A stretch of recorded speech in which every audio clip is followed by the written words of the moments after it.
मैं मानता हूं बिहार के चुनाव के केंद्र में अति पिछड़े वोट की मतदान प्राथमिकता है कि वो भाजपा या नीतीश के साथ ही रहना पसंद करेगा या उसका एक हिस्सा महागठबंधन की तरफ भी जाएगा। उन्होंने घोषणा पत्र भी इस तरह का जारी किया है। राहुल गांधी का और तेजस्वी का फोकस भी रहा है उनको अपनी ओर जीतने का। पता नहीं वो जीत पाएंगे कि नहीं जीत पाएंगे। दूसरी बात जो मैं पूछना चाहता हूं आपसे कि क्या महागठबंधन के पास ये क्षमता है इस बार, 20 तो छोड़ दिए, 20 में जो होना था वो हो चुका, क्या महागठबंधन के पास ये क्षमता है कि वो 20 का प्रदर्शन दोहरा सके और कांग्रेस अपने प्रदर्शन को बेहतर कर सके? क्या वास्तव में जो अति पिछड़ा वोट है उसका 25-30% या 20% हिस्सा भी नीतीश कुमार से टूट सकता है या नहीं टूटेगा?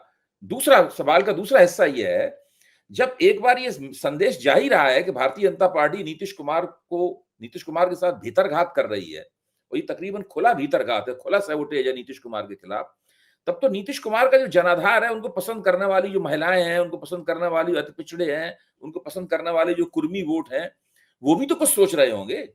ये नीतीश कुमार भी उनके साथ संदेश भेज रहे होंगे कि भाजपा के उम्मीदवारों को वो वोट देंगे या नहीं देंगे। कैसे होगा बताइए? बिल्कुल सही कहा आपने। ये बात तो सही है कि अति पिछड़ा के साथ ये है कि मेजर चंक है, 36% टोटल वोट है उसका बिहार में। 36% में कोई लालू जैसा या नीतीश जैसा नेता नहीं हुआ अति पिछड़ा का अब तक बिहार में, जो उनको कंसोलिडेट कर सके। उनका वोट जो है स्कैटर्ड होता है, कुछ लालू जी को भी जाता है, कुछ नीतीश को भी जाता है और कुछ चंक बीजेपी को भी जाता है। तो उसका स्कैटर्ड है, छोटे छोटे जात है जिसका कि कोई मतलब विजिबिलिटी नहीं है सोसाइटी में, और उनके कोई नेता लालू यादव और नीतीश कुमार जैसे नहीं हुए हैं अभी तक, जो अभी प्रोफाइल है। इन टोटलिटी में बात करें, कुम्हार का हो सकता है, पान वाले का हो सकता है, लोहार का हो सकता है, लेकिन एज इन टोटलिटी जैसे लालू इमर्ज किए, जैसे नीतीश इमर्ज किए, वो ऐसा नेता अति पिछड़ी में नहीं है। अति पिछड़ी का वोट सबको जाता है, थोड़ा थोड़ा माले को भी थोड़ा जाएगा, थोड़ा नीतीश को तो जाता ही है, मेजर थोड़ा गठबंधन। अब आप परसेंटेज की बात, नीतीश को ज्यादा जाता है, नीतीश को उसमें मेजर चंक जाता है, बिकॉज नीतीश ने उसके लिए काम किया है, नीतीश उसके लिए काम किया। और नीतीश का एक बैकग्राउंड है, 20 बरस से 1-1.5 साल को छोड़ दिया जाए तो कंटिन्यूअस वो रहे हैं पावर में। अभी आपको याद होगा कि आरके सिंह एक भोजपुर के एमपी हुआ करते थे, यूनियन होम सेक्रेटरी भी रहे और यूनियन मिनिस्टर। वो खुले आम पिछले 1 महीना से बोल रहे हैं कि आप नोटा में वोट दीजिए, क्रिमिनल हैं सारे बिहार के। भाजपा के उसमें नाम गिनाया, नित्यानंद राय का नाम गिनाया उन्होंने सम्राट चौधरी का नाम गिनाया, उन्होंने इस तरह के जितने भी हैं कहा कि जी इनको वोट नहीं दीजिए, ये लोग अपराधी हैं, ये लोग गुंडा हैं।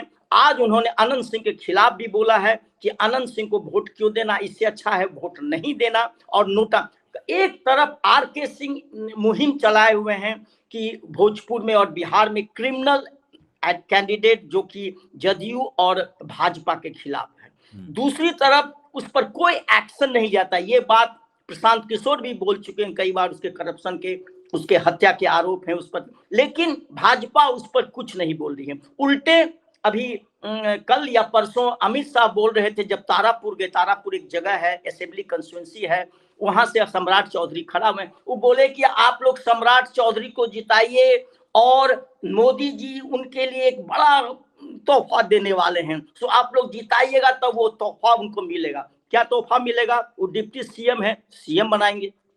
ये इन्होंने क्लियर नहीं किया, लेकिन एक मैसेज दिया जनता को, इसके बावजूद कि रोज अखबारों में आ रहा है।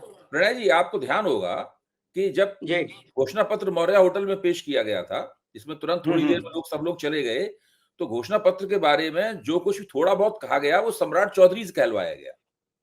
हाँ बताइए, और वहां नीतीश कुमार नहीं उसको चले गए थे वहां। हाँ जी, सारा पढ़े सम्राट चौधरी, जबकि उनका पढ़ने का भी अंदाज आप जान रहे होंगे, देखे होंगे किस तरह पढ़ रहे थे। तो लेकिन ये अमित शाह का बोल, एक तरफ आप कर रहे नीतीश के हम उसमें चलेंगे, नीतीश थे, हैं, रहेंगे, दूसरी तरफ आप महिमा मंडित कर रहे हैं सम्राट चौधरी का पब्लिक मीटिंग में, उन्हीं के कंस्टिट्यूंसी में, कि नरेंद्र मोदी जी प्रधानमंत्री के पास एक बड़ा सा तोहफा है, बड़ा सा प्लान है सम्राट चौधरी के लिए, आप उनको जिताइए। ये क्या दुराभास है। एक तरफ आपके पूर्व मंत्री और आरके सिंह कह रहे हैं कि क्रिमिनल है, मर्डर का चार्ज है, और नित्यानंद राय भी इलाके में, उनका जो कि होम मिनिस्टर हैं, यूनियन स्टेट होम मिनिस्टर हैं, उनके बारे में कहें कि उन पर भी 2-2 मर्डर का चार्ज, मैं नहीं बोल रहा हूँ। ये प्रशांत किशोर को भी छोड़ दीजिए, ये आरके सिंह पिछले कई दिनों से इवन की आरा में जो खड़ा हुए, जिसको टिकट दिया गया है, राघवेंद्र प्रताप सिंह का नाम लिया, अमरेंद्र प्रताप सिंह का, उन्होंने ये भी कहा कि अगर ये खड़ा होंगे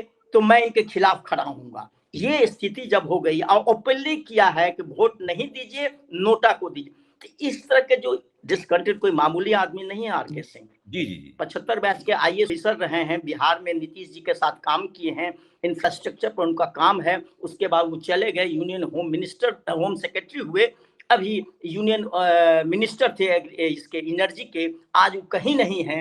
वो बोल रहे हैं आप बिहार में रह रहे हैं, तो ये क्या मैसेज दे रहे हैं?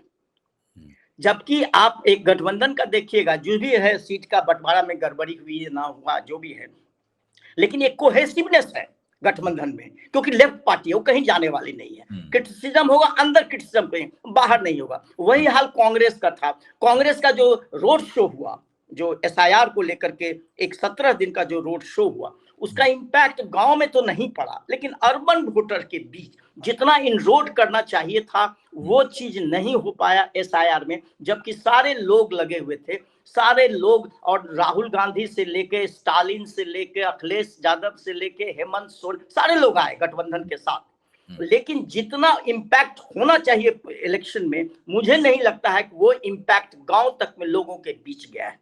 तो वो एक बड़ा सा मेजर हम लोग सोच रहे थे कि होगा वोट चोर गद्दी छोड़, ये जो मैसेज गया, सारे लोग आए, सारे लोग इस पर ये किए, लेकिन उतना पेनिट्रेट नहीं कर पाया ग्राउंड लेवल पे जितना होना चाहिए, एक्सपेक्टेड था। लेकिन कोहेसिवनेस इसलिए कहे, कांग्रेस और उसके बाद लेफ्ट और ये मुकेश सहनी और राजद, ये जो कोहेसिवनेस है, इसके इंटरनल बिकरिंग अभी नहीं निकल रहे हैं उस ढंग से। जो मुकेश सहनी ओपनली बोले कि मैं डिप्टी सीएम का हूं, अनाउंस किया है, लेकिन अभी क्लियर नहीं। लेकिन इन लोगों का जो रोल अदा कर रहे हैं पिछले 20 सालों से और मजबूत स्थिति में है, ये लोग जान रहे हैं कि हम ही जीते हैं, काम किया। खास करके वो जो कर दिया है बिजली 125 यूनिट फ्री, वो अगस्त से लागू कर दिया है, वो एक बहुत बड़ा मेजर ट्रांसफॉर्मेशन है रूरल एरियाज में। जब मैं रूरल एरियाज घूमता हूँ तो सबको यही कहता है कि बिजली तो फ्री हो गया।